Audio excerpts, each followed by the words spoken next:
اعوذ باللہ من الشیطان الرجیم بسم اللہ الرحمن الرحیم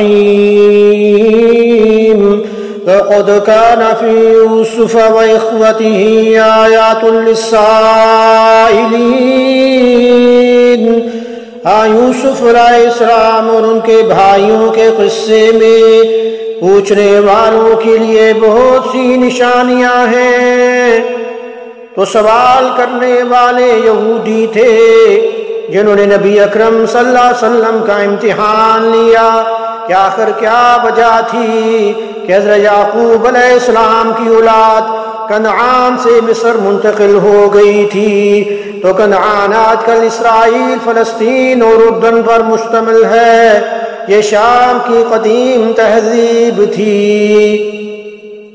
یا یہ کہ اگر آپ اللہ کے سچے نبی ہیں تو یہ بتلائیے نا وہ کون سے پیغمبر تھے جن کا ایک بیٹا ملک شام سے مصر لے جایا گیا، یا یہ کہ حضرت یوسف علیہ السلام کا قصہ دریافت کیجئے، ہمیں بتائیے نا۔ تو حضرت یعقوب علیہ السلام کے 12 بیٹے تھے، ان کے خاندان پھیلے۔ یعقوب علیہ السلام کا لقب اسرائیل تھا، اسرائیل کا مطلب اللہ کا بندہ، تو اس لیے 12 خاندان بنی اسرائیل کہلائے، یعنی اسرائیل کے بیٹے۔ تو ان کو ان کے سوال کا جواب مل گیا جب سورہ یوسف کا نزول ہو گیا۔